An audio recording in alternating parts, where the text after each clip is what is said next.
ये कहानी है टुनटुनी चिड़िया की, जो कि सुंदरवन जंगल में रहती थी। टुनटुनी बहुत ही गरीब चिड़िया थी, जिसको उसके ससुराल वालों ने घर से इसलिए निकाला क्योंकि वह उनको दहेज न दे पाई थी। टुनटुनी ने एक अंडा दिया था, जिसमें से एक बच्चा बहुत जल्द निकलने वाला था, लेकिन उसका रहने का कोई ठिकाना न था। हे भगवान, अब तो बच्चा कभी भी निकल सकता है अंडे में से। अभी तक तो मेरे घर का इंतजाम भी नहीं हुआ। कब तक मैं इस टूटे फूटे घर में रहूंगी? टुनटुनी की खुद की कोई ज़मीन न थी। वह लोगों के बागों में जाकर उनके सेब तोड़ती और फिर उन्हें बाजार में बेचती।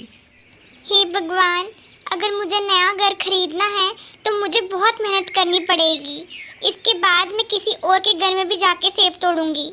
टुनटुनी नया घर खरीदने के लिए दिन और रात मेहनत कर रही थी। आखिरकार वह शुभ घड़ी आ ही गई जब टुनटुनी ने अपना नया घर खरीदा और उसकी एक प्यारी सी बेटी हुई, जिसका नाम उसने रखा टूनी। हे भगवान, मुझे इस काबिल बनाना कि मैं अपनी बेटी टूनी को पढ़ा पाऊँ और इस काबिल बना पाऊँ कि वह अपने पाँव पे खुद खड़ी हो पाए। मैं नहीं चाहती कि जो सब मैंने सहा वो सब मेरी बेटी भी सहे। कुछ साल यूं ही बीत जाते हैं। टुनटुनी को टूनी के स्कूल जाने की फिक्र सताने लगती है। माँ, मुझे भी मीनू के स्कूल में जाना है। मीनू रोज स्कूल जाती है। मैं कब जाऊंगी मीनू के साथ उसके स्कूल? टूनी का ऐसा मासूम भरा सवाल सुनकर टुनटुनी और परेशान हो जाती है। बहुत जल्द मेरी बेटी, तुम भी बहुत जल्द मीनू के स्कूल में जाओगी। टुनटुनी टूनी की एडमिशन करवाने के लिए सुंदरवन के सबसे बड़े इंग्लिश मीडियम स्कूल में जाती है, जहाँ की फ़ीस सुनकर उसके होश उड़ जाते हैं। देखिए मैडम, इस स्कूल की फीस तो इतनी ही रहेगी। हम इससे कम फी नहीं कर सकते। आपको साल का 1 लाख रुपए पे करना ही पड़ेगा।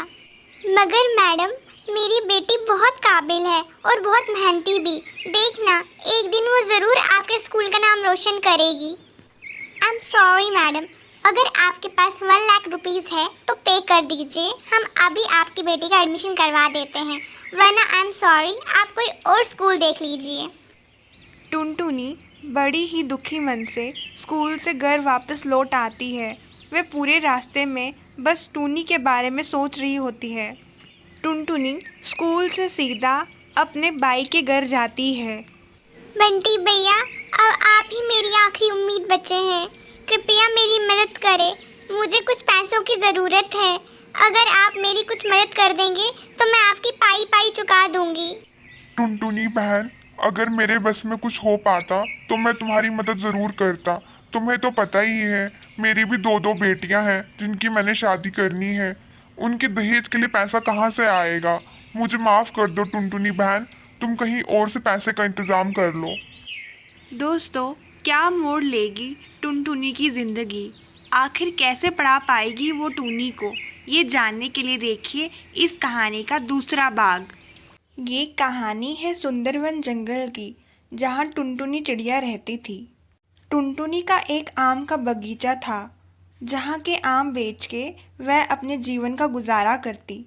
इसी जंगल में कल्लू कौवा अभी नया नया रहने के लिए आता है। अरे बंटी जी, नमस्ते। मैं कल्लू कौवा हूँ। मैं इस जंगल में अभी नया नया ही रहने आया हूँ। क्या आप मुझे बता सकते हैं इस जंगल में और कौन कौन रहता है, ताकि मैं सबसे परिचित हो पाऊँ? बंटी कबूतर कल्लू कौवे को सुंदरवन जंगल के बारे में विस्तार से बताता है कि यहाँ कौन कौन रहता है। कल्लू कौवा बहुत ही चालाक कौवा था। वह बातों ही बातों में बंटी से ये भी निकलवाता है कि इस जंगल में सबसे अमीर कौन है। इस जंगल में सबसे अमीर है टुनटुनी बहन। उनका बिजनेस तो क्या बताऊं जी, बड़ा ही तगड़ा चल रहा है। इस साल उनके आमों की खेती बड़ी ही जबरदस्त हुई है और उनके आम तो सोने के भाव बिक रहे हैं।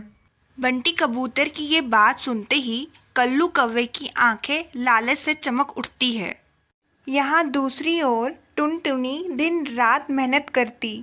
चलो भाई, अब घर चलती हूँ। आज का काम तो हो गया। कल आके अब ये आम तोड़ूंगी। आज तो मैं बहुत थक गई। उसी रात टुनटुनी को बहुत तेज बुखार आ जाता है। हे भगवान, कहीं मेरी फसल बर्बाद ना हो जाए इस तूफान की वजह से। एक तो ये बुखार, इसे भी आज ही आना था। शुक्र है ये तूफान रुक गया। कम से कम मेरी फसल तो बर्बाद नहीं होगी। डॉक्टर टुनटुनी को एक हफ्ते के लिए आराम करने के लिए कहते हैं। ये सब बातें कल्लू कौवा सुन रहा होता है। इसी बात का फायदा उठाते हुए कल्लू कौवा टुनटुनी के बाग में चला जाता है। अरे वाह, कितना सुंदर बगीचा है। सच कहा था उस बंटी कबूतर ने। ये कहते ही वह सारे आम तोड़ देता है और वहाँ से चला जाता है। कव्यानी बहन, मुझे टुनटुनी बहन ने भेजा है आपको ये आम बेचने के लिए। क्या आप ये आम खरीदेंगी? ऐसा कहते कहते कल्लू कौवा टुनटुनी चिड़िया के सारे आम बेच देता है और खुद अमीर हो जाता है। आज तो बहुत कमाई हो गई। इससे पहले टुनटुनी को ये पता चले कि मैंने उसके सारे आम बेच दिए हैं, यहाँ से निकलना ही ठीक रहेगा। ये कहते ही कल्लू कौवा उस जंगल से भाग जाता है। अगली सुबह टुनटुनी की तबीयत ठीक हो जाती है। शुक्र है भगवान का, आज मेरी तबीयत थोड़ी ठीक हो गई है। कितने दिन हो गए मैं तो अपने बाग पे ही नहीं गई। वह आम तो पक पक के सड़ गए होंगे। बगीचे में जाते समय उसे कव्यानी मिल जाती है। अरे टुनटुनी बहन, तुम इतने दिन से कहाँ थी? तुमने क्या कल्लू कौवे को भेजा था अपने आम बेचने के लिए? वह तो तुम्हारे सारे आम बेच रहा था। कव्यानी की ये बात सुनते ही टुनटुनी फटाफट से अपने बगीचे की ओर भाग जाती है। टुनटुनी के खाली पेड़ देखकर होश उड़ जाते हैं। हे भगवान, ये कालू कौवा तो एक नंबर का चोर निकला। इसने तो मेरे सारे आम चोरी कर लिए। वह इस बात की रिपोर्ट पुलिस स्टेशन जाके भी करती, लेकिन कोई फायदा नहीं होता क्योंकि कल्लू कौवा भाग गया था। दिन यूं ही बीतते गए। टुनटुनी अपना नया बगीचा तैयार करती है।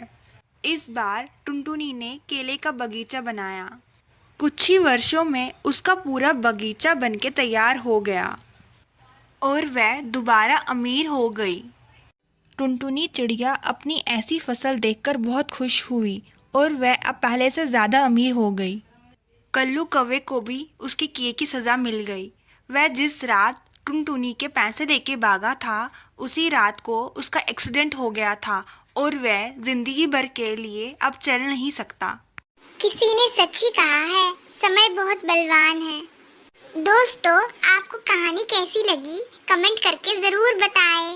Bye bye. ये कहानी है रमा और पायल की। रमा पायल की सौतेली माँ थी। रमा की एक और बेटी थी पलक। रमा पलक से बहुत प्यार करती, लेकिन पायल से सौतेला व्यवहार करती। पलक बेटा, जाओ जल्दी, आपको स्कूल के लिए देरी हो रही है। और तुम पायल, जल्दी जल्दी अंदर चलो और मेरा काम में हाथ बटाओ। मगर माँ, मुझे भी पलक की तरह स्कूल जाना है, डॉक्टर बनना है। तुम हो एक नंबर की गवार, बड़ी आई डॉक्टर बनने वाली। चल जल्दी जल्दी अंदर चल और काम खत्म करने में मेरी मदद कर। माँ की ऐसी बातें सुनकर पायल वहाँ से रोते रोते जंगल में आ जाती है। तभी अचानक से पायल को कोई अजीब सी आवाज़ सुनाई देती है। क्या हुआ पायल बेटा, आप क्यों रो रहे हो? पेड़ की ऐसी आवाज़ सुनकर पायल हैरान हो गई। पायल पेड़ को सब सच सच बता देती है कि कैसे उसकी सौतेली माँ उसके साथ बुरा व्यवहार करती है और उसे पढ़ा नहीं रही है। पायल, तुम फिक्र मत करो, मैं एक जादुई पेड़ हूँ और तुम्हें वरदान देता हूँ कि तुम खूब पढ़ोगी और तुम एक डॉक्टर बनोगी। पेड़ का ऐसा वरदान पाते ही पायल की जिंदगी पूरी तरह से बदल गई। समय यूं ही बीतता गया और पायल एक दिन डॉक्टर बन ही गई। डॉक्टर साहब, मुझे बचा लीजिए, मैं मरना नहीं चाहती, मुझे कृपया करके बचा लें। आप बिल्कुल भी फिक्र ना करें माता जी, मैं आपको बिल्कुल ठीक कर दूंगी। आप घबराएं नहीं, बस छोटी मोटी सी तकलीफ है, एक इंजेक्शन लगा के दूर हो जाएगी। डॉक्टर पायल फटाफट से माताजी की जांच करती है और उसे पता चलता है कि माताजी का बीपी हाई हो गया है। वह माता जी को तुरंत एक इंजेक्शन लगा लेती है, जिसके कारण उन्हें तुरंत ही आराम मिल जाता है। माता जी, आपके घर में कौन कौन है और आपकी इतनी खराब हालत कैसे हो गई? आपके बच्चे कहाँ हैं?